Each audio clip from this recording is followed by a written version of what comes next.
vamos a estar orando. La serie que estoy predicando los miércoles se llama Ora. Diga conmigo, ora. La oración, hemos estado estudiando acerca de la oración y hemos visto ya, este es el cuarto mensaje de esta serie. El miércoles pasado terminamos de aprender o de ver cómo es que la oración es transformación. Diga conmigo, la oración, no los escucho, la oración es transformación. La oración transforma, amén. Porque aprendimos que orar es hablar con Dios. Orar también es pasar tiempo con Dios.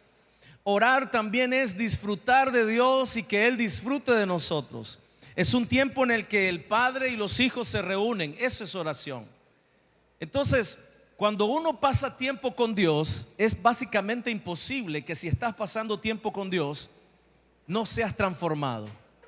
Alguna transformación tiene que comenzar a darse en tu carácter, en la forma de ver a los demás, en las decisiones que tomas, en tu lenguaje, en tu forma de comportarte con tu familia, con tus amigos. Alguna transformación tiene que manifestarse, porque aprendíamos que en la oración el Señor trata con nosotros con la hipocresía, trata con el orgullo, trata con las relaciones con Él y con nuestros hermanos, amén.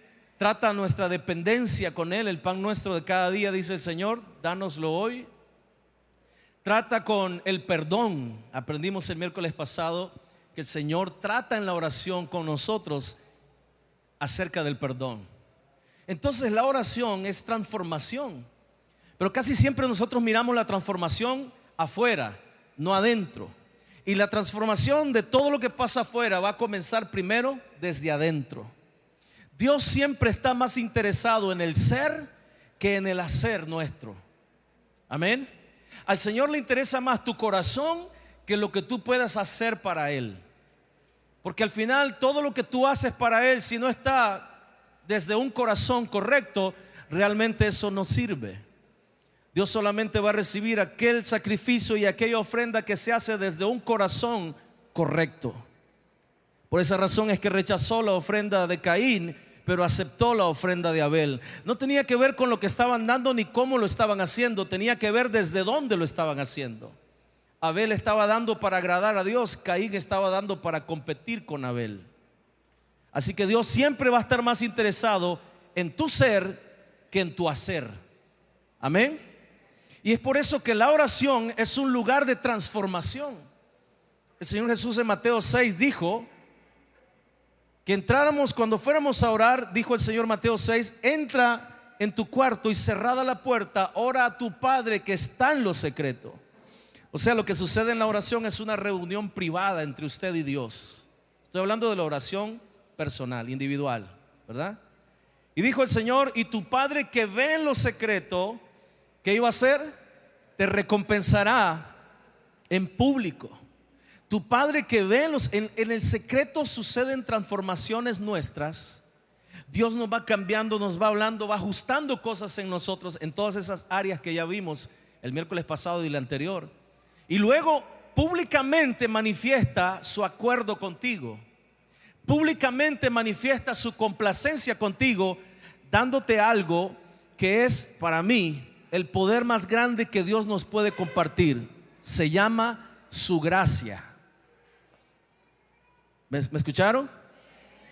No hay nada que sea más grande ni más fuerte que la gracia de Dios sobre un hombre. Hace ya 12 años, cumplo en enero, el 31 de enero cumplo 12 años de tener el privilegio de pastorear esta iglesia. 12 años, increíble.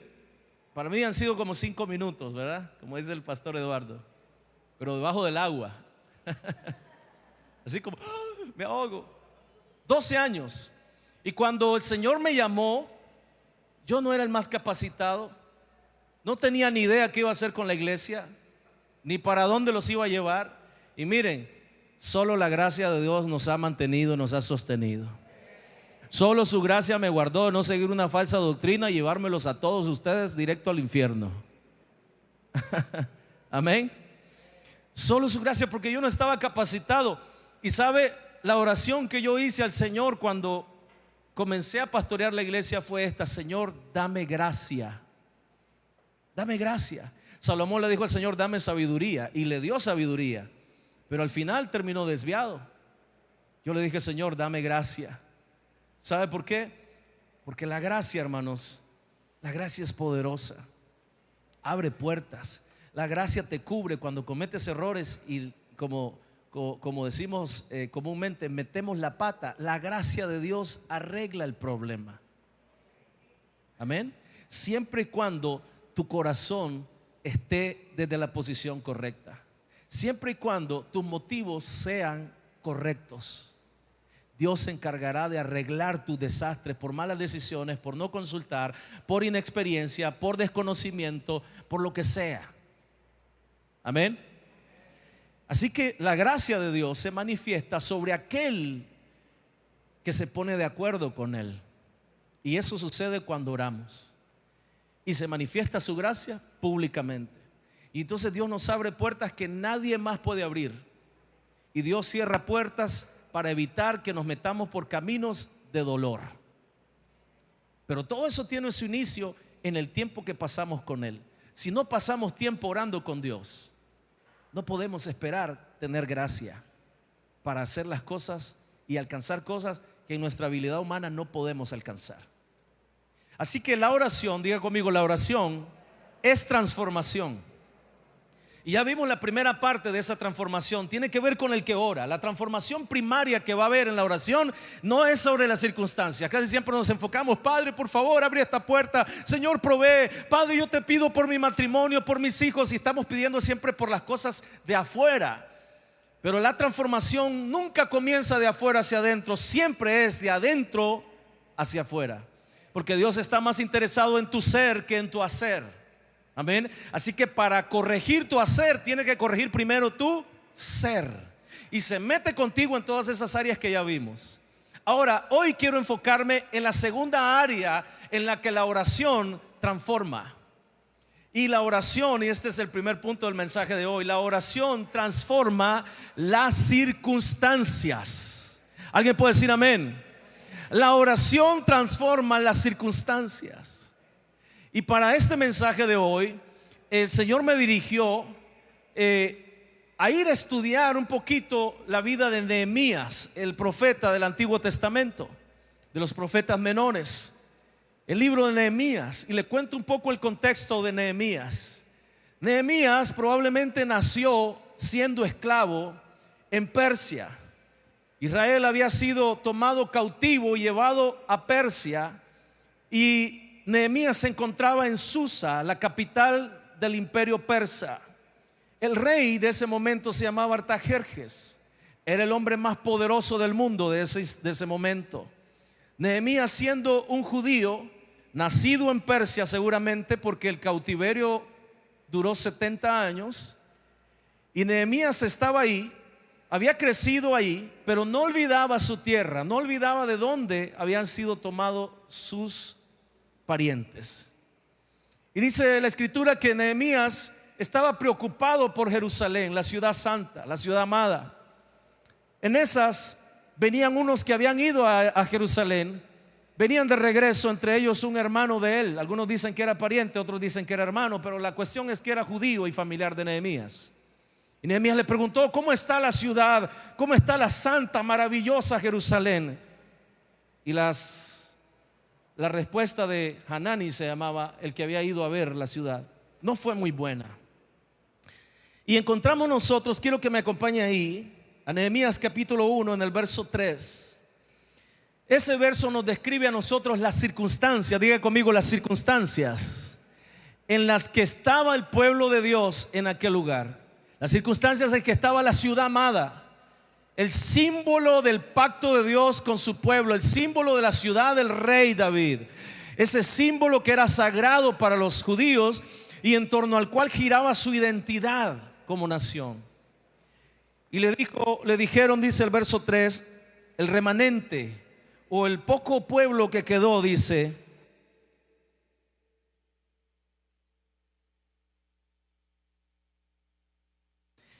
están en gran mal y afrenta, y el muro de Jerusalén derribado, y sus puertas quemadas a fuego. Vea las circunstancias. El pueblo estaba en gran mal, estaba en afrenta y básicamente estaban desprotegidos. Esa era la condición de Jerusalén. Hacía unos 50 años antes de que Nehemías preguntara por Jerusalén, el rey de turno de los persas había dado permiso que saliera un grupo. Eso está reportado en Esdras, y en el profeta Ageo reportan ese grupo de gente que se van para Jerusalén. Llegaron y comenzaron a reconstruir la ciudad y lograron reconstruir el templo. El templo había sido arrasado por los mismos persas y los babilonios después, años antes, cuando fueron llevados cautivos. La ciudad había sido quemada, las murallas destruidas, las puertas quemadas, y Jerusalén quedó en desgracia. 70 años antes había pasado esto, muchos años antes de Nehemías. Ahora el rey de turno había dado permiso que un grupo regresara. Regresaron y comenzaron a reconstruir la ciudad y reconstruyeron el templo, y luego comenzaron a reconstruir la muralla. Pero se levantó un grupo de hombres contra ellos y detuvieron, mandaron cartas al rey diciéndole que los judíos estaban preparando una revuelta y que estaban reconstruyendo la ciudad para rebelarse contra ellos, y que había historia que ese pueblo era un pueblo rebelde, que había tenido grandes reyes y que había dominado mucho territorio en su historia pasada, y que era un pueblo peligroso. Entonces el rey mandó a decir que detuvieran la construcción. Se construyó el templo, pero la ciudad quedó en ruinas. Y es lo que pasa con nosotros cuando venimos al Señor y recibimos a Cristo como Señor y Salvador. El Señor nos reconstruye, nacemos de nuevo, dice la Escritura, es el término que usa. Y es como que el templo fue reconstruido en nosotros porque estaba en ruina a causa del pecado. Pero si usted no levanta muros para protegerse, para cuidar su santidad, para cuidar sus amistades, si usted no cuida lo que ve, si usted no cuida lo que habla, si usted no cuida, es como una ciudad sin muros. Puede estar muy linda construida, pero sin muros es vulnerable.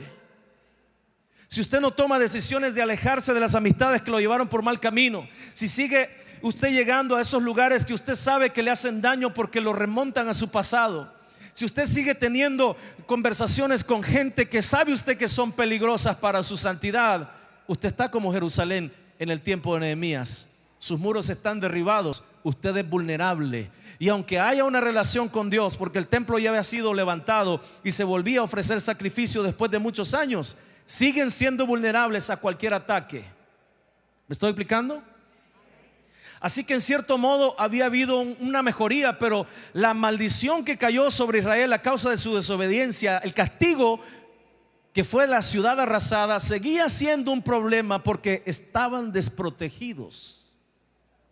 Y Nehemías, cuando escuchó esto, dice la Escritura que comenzó a ayunar, a llorar, y entró en luto, dice la Escritura. Ahora vea, Nehemías era el copero del rey, dice en el capítulo 1, en el último versículo. Dice que Nehemías ocupaba esa importante posición. No era cualquiera que llegaba a ser copero de un rey de estos. ¿Sabe por qué? Porque la vida del rey estaba en manos del copero. Y la razón de ser del copero era principalmente que el copero, antes de servirle vino al rey, se servía vino de la misma botella en otra copa y lo probaba, y si había veneno, el que se moría era el copero, no el rey. ¿Me explico? Así que los coperos eran escogidos, pero con mucho cuidado. Pero además de eso, los coperos eran hombres de muchísima confianza del rey. Les confiaba su propia vida, pero no solo la vida, los secretos de estado. Porque el copero siempre estaba a la par del rey, escuchando las conversaciones de los gobernantes que estaban bajo el cuidado del rey. Escuchaba todo. A menos que el rey dijera que saliera, el copero siempre estaba en la presencia del rey. Tenía acceso directo al rey en cualquier momento. Era un hombre de confianza por todas esas razones. Era un puesto importante dentro del reino. Era básicamente casi como un escolta privado del rey. El hombre más poderoso e importante del mundo en ese momento. Ese era Nehemías. El nivel de acceso que tenía él al rey era todo el tiempo. Y escuche, vea conmigo el verso 4, dice Nehemías 1:4. Cuando oí estas palabras, me senté y lloré e hice duelo por algunos días y ayuné, y dice, y oré delante del Dios de los cielos. Diga conmigo, oró. Ponga atención, recuerde lo que le acabo de decir acerca del job description o la descripción del puesto del copero del rey. Una de las características de ese puesto era que tenía acceso todo el tiempo al rey. En cualquier momento del día el copero tenía acceso al rey, porque siempre estaba a la par del rey para servirle el vino en el momento que el rey pidiera vino. Él tenía acceso directo al hombre más poderoso del mundo. Sin embargo, cuando escuchó la condición de su pueblo, cuando escuchó que Jerusalén, las murallas estaban quemadas y las puertas quemadas y la muralla derribada, no corrió a decirle: rey, por favor, haceme un favor, mira que yo te cuido a vos, ahora ayúdame vos a mí. Tenía acceso al rey todo el tiempo, pero dice la escritura que en lugar de correr al rey, ¿qué hizo Nehemías? ¿Qué hizo? Oró. Dile que está en la par tuya: ora antes de correr. Ora antes de correr. Dice, ¿oró a quién? ¿A quién oró? El versículo lo dice: ayuné y oré, dice, delante del Dios de los cielos.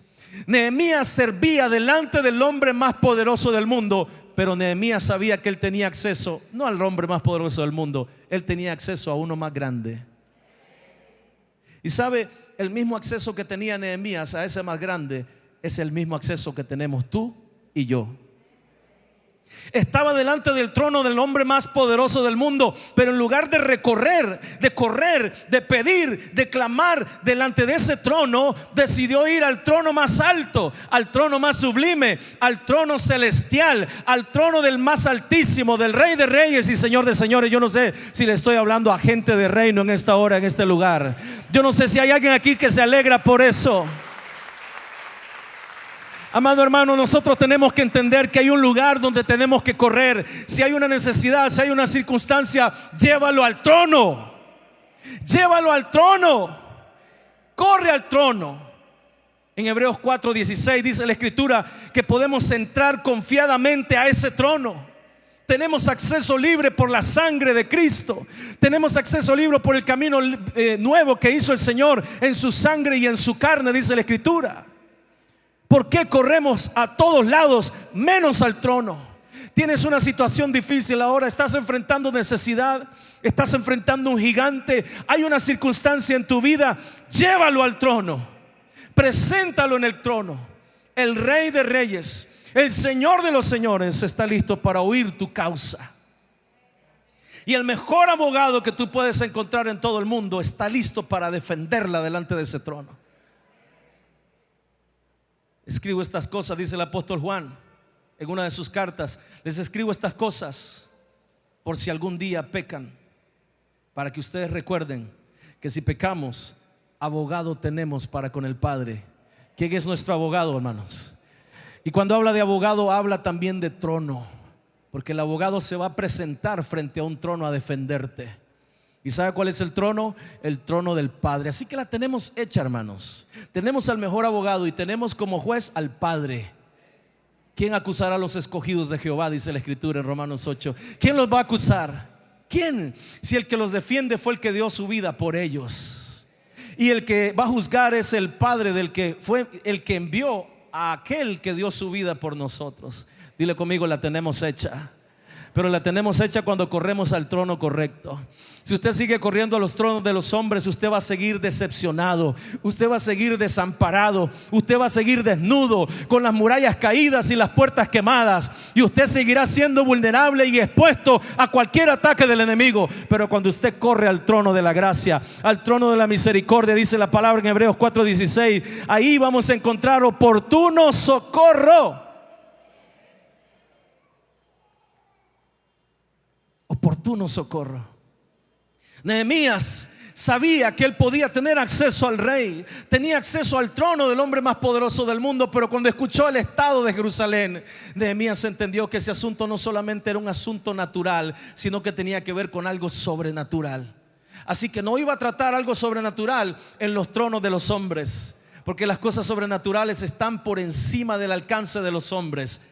Pero hay un trono del cual no se escapa nada ni nadie, Y ese trono es el trono del Padre Celestial. ¿Alguien puede decir amén? Yo no sé si usted le puede dar un aplauso al Señor por eso esta noche.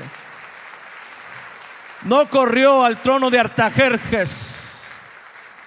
Nehemías corrió al trono del Dios de los cielos, así lo llama. Y lo llama, dice, ayuné y oré al Dios de los cielos. ¿Sabe por qué? Cuando hace referencia al Dios de los cielos, es la misma referencia que Jesús hace en Mateo 6, cuando dice, Padre nuestro que estás en los cielos. ¿Sabe lo que está hablando de eso? Autoridad absoluta, dominio total. Rey de reyes, Señor de señores, trono sobre trono, no hay otro más que ese. Dominio sobre dominios, Rey sobre reyes, Señor sobre señores. Y ese es nuestro Dios. De eso está hablando Nehemías. Ayuné y lloré delante del Dios de los cielos, no delante de Artajerjes, no, delante del Dios de los cielos. Él tenía acceso. La ventaja más grande de ser el copero del rey era precisamente esto, que tenía acceso todo el tiempo al trono del rey. Y dice la escritura más adelante que cuando Nehemías está orando, comienza a orar y hace un repaso por todos los tipos de oración, que en algún momento los vamos a estar estudiando cada uno de ellos en esta serie. Todos los tipos de oración. La oración no solamente es petición, la oración es mucho más que eso. La oración es acción de gracias. La oración es adoración y exaltación al rey. Nehemías comenzó a adorar al Señor y comenzó a reconocer que era el Dios sobre todas las cosas. Y después que lo adoró, comenzó a confesar su pecado y el pecado del pueblo, y se arrepintió. La oración es confesión, la oración es arrepentimiento, la oración es exaltación al Dios de los cielos, la oración es adoración al Rey de Reyes y Señor de Señores. Y después que hubo confesado y que se hubo arrepentido por el pecado suyo y el de sus padres, dice la escritura que Nehemías comenzó a decirle al Señor, acuérdate, creo que es en el verso 9, le dijo, acuérdate Señor de las promesas que hiciste a tu pueblo. Acuérdate Señor, diga conmigo, acuérdate Señor. Yo no sé si hay alguna promesa que Dios te ha hecho que no ha cumplido. Levanta tu mano esta noche y dile, Señor, acuérdate Señor, acuérdate de mí Señor. Acuérdate, le dijo Nehemías al Señor, de tu pueblo. Acuérdate Señor y ten misericordia. Es una oración de petición. Y en el verso 11, lea conmigo ahí, en el verso 11 dice, te ruego, oh Jehová, esté ahora atento tu oído a la oración de tu siervo y a la oración de tus siervos, quienes desean reverenciar tu nombre. Concede ahora, mire la oración de Nehemías, dice, concede ahora buen éxito a tu siervo. Y dale, ¿qué cosa pidió Nehemías? ¿Qué pidió? Gracia. Porque si hay algo poderoso, amado hermanos, es la gracia de Dios sobre un siervo de Dios. Dame gracia delante de aquel varón. Y dice, porque yo servía al rey, de copero al rey. ¿Sabe? En la oración, diga conmigo, en la oración las circunstancias son transformadas. Es en la oración, no corriendo para allá y para acá. No, es en la oración donde las circunstancias se transforman. Las circunstancias de Israel, de Jerusalén, estaban en gran mal, en gran afrenta, y estaban desprotegidos. Cualquier banda armada podía entrar a la ciudad y saquear y robar y destruir. Incluso podían volver a destruir y quemar el templo que les había costado tanto reconstruir. ¿Por qué? Porque no había protección para ellos. Las murallas estaban caídas, las puertas estaban quemadas, estaban expuestos a cualquier ataque del enemigo. Y Nehemías sintió una carga. Esa es otra cosa que la oración es. La oración es una carga. Es una carga. Uno no puede descansar hasta que no ha orado por aquello que Dios está poniendo en tu corazón orar. ¿Me estoy explicando, hermanos? Y Nehemías no podía, vea, Nehemías no necesitaba, él estaba lo más conforme, tranquilo en el palacio del rey, comía la comida del rey, tenía acceso al rey, probaba el vino del rey, que no era cualquiera que probaba eso. Había su riesgo, ¿verdad? Si había veneno, él se moría primero, pero hasta el momento estaba vivo y estaba bien. Tenía todas las comodidades, no necesitaba dejar eso para irse a Jerusalén. Eran como 1000 kilómetros de distancia en aquellos caminos sobre animales y a pie para llegar hasta Jerusalén, y luego que llegara ahí a reconstruir la muralla de una ciudad. Usted sabe lo que es eso. Jerusalén en ese entonces más o menos tenía como el tamaño de Ciudad Sandino. Ahora póngase a pensar que vamos a echar un muro alrededor de toda Ciudad Sandino. ¿Usted sabe qué trabajo sería ese? No es jugando, hermanos. Se necesitaban muchos recursos. Se necesitaba mucho recurso material y humano, muchos recursos financieros. Se necesitaba de cuidadores para evitar que los ladrones vinieran en medio que estaban trabajando y mataran a los obreros o se metieran a la ciudad. O sea, el trabajo, la empresa a la que Nehemías se está metiendo no era fácil. Por eso es que él ora a Dios, porque él sabe que él no puede estar lejos de Jerusalén. ¿Qué podía hacer Nehemías desde donde estaba si estaba lejos? Ahora, el acceso al rey no le garantizaba absolutamente nada. ¿Sabe por qué? Porque este mismo rey Artajerjes es el que había recibido las quejas de aquellos cuando estaban construyendo el templo, y fue el rey que mandó a parar la obra. Entonces, Artajerjes tenía el concepto que los judíos eran peligrosos y cualquier gente que se asociara con ellos probablemente era un enemigo en potencia para él, por todo lo que habían dicho anteriormente. Ese mismo rey había mandado a parar la obra por todas las mentiras que dijeron los enemigos de Israel. Ahora Nehemías está aquí, pongan atención, siendo el copero del rey, teniendo acceso al rey, sí, pero eso no garantiza nada. Tiene todo hecho, él no necesita salir de ahí para ir a sufrir allá hasta Jerusalén, semejante viaje, arriesgando que lo maten en el camino, lo roben, no sé. Él no necesitaba hacer eso, pero dejó su comodidad para poder hacer aquello que se volvió una carga para él. Y eso es otra cosa que la oración exige de nosotros. ¿Sabe qué exige la oración? Que dejes tu comodidad. Dile que está a la par tuya, vas a tener que dejar tu comodidad para poder orar. Amén. Así que aquí está Nehemías, comienza a orar, clama a Dios de los cielos, pide al Señor en oración: Señor, respóndeme, dame gracia con aquel varón. En el capítulo 2 comienza hablando que Nehemías estaba delante del rey un día y estaba el vino del rey servido, listo para que Nehemías se lo pasara al rey, cuando de repente el rey observó que algo andaba mal con Nehemías. Y le dijo: Nehemías, te noto triste, ¿qué pasa contigo? Léalo conmigo ahí en el verso 1 y 2. Dice: sucedió en el mes de Nisán, en el año 20 del rey Artajerjes, que estando yo ya el vino delante de él, tomé el vino y lo serví al rey. Y como yo no había estado antes triste en su presencia, me dijo el rey: ¿por qué estás triste por qué está triste tu rostro? Pues no estás enfermo, no es esto sino quebrantamiento o quebranto de corazón. Entonces dice Nehemías: temí en gran manera. ¿Cómo que tuvo miedo Nehemías si eso es lo que estaba pidiendo? Una oportunidad para hablar con el rey y pedirle que le diera permiso para hacer algo por su patria. ¿Cómo que ahora que el rey le da la oportunidad, dice que Nehemías temió en gran manera?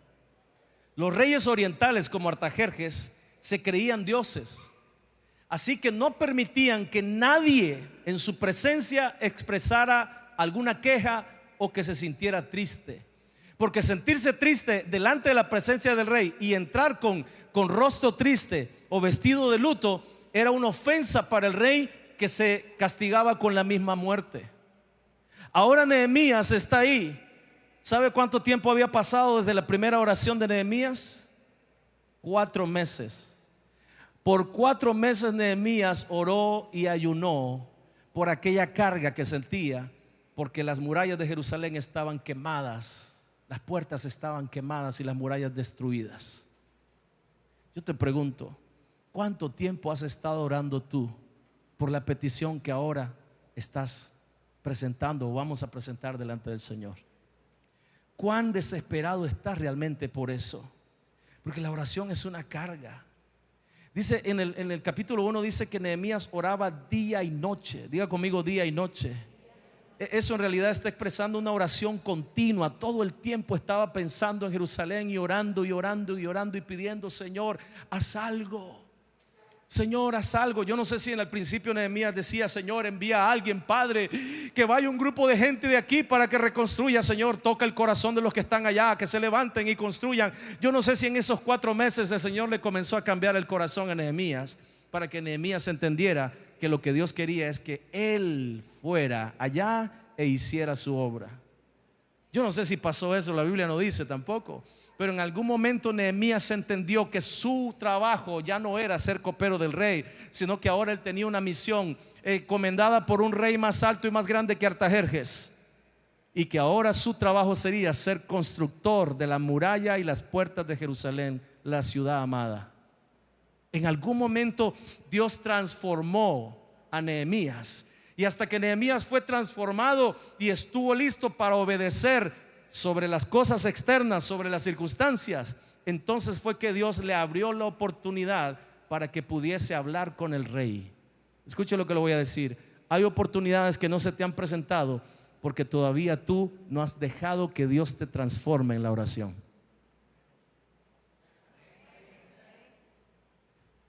Y eso es lo segundo que quiero compartirles hoy para terminar. La oración es la que abre las oportunidades que necesitamos. Es la oración.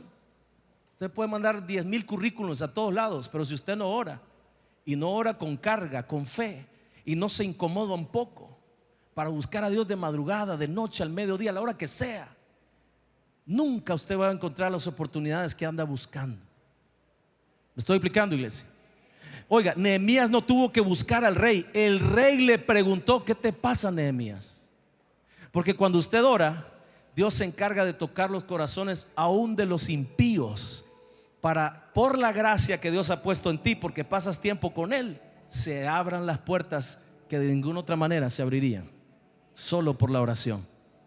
Diga conmigo: la oración transforma las circunstancias. Pero para que la oración transforme las circunstancias, primero tiene que transformarte a ti. ¿Me estoy explicando? Cierro con esto, pongan atención. Temió en gran manera Nehemías, dice, cuando el rey le dijo: ¿qué te pasa? ¿Por qué estás triste? Porque él sabía que eso significaba la muerte. Pero no solo eso, yo creo que Nehemías estaba preocupado por una cosa más. ¿Sabe qué era? Lo que le iba a pedir al rey hacer. Estaba por pedirle permiso para irse al lugar donde vivían los judíos, esos a los que el rey los había mandado a parar su trabajo porque eran potenciales rebeldes contra él. Y ahora su copero viene a pedirle permiso para irse para allá a ayudar a construir a los que él considera que son peligrosos para su reino.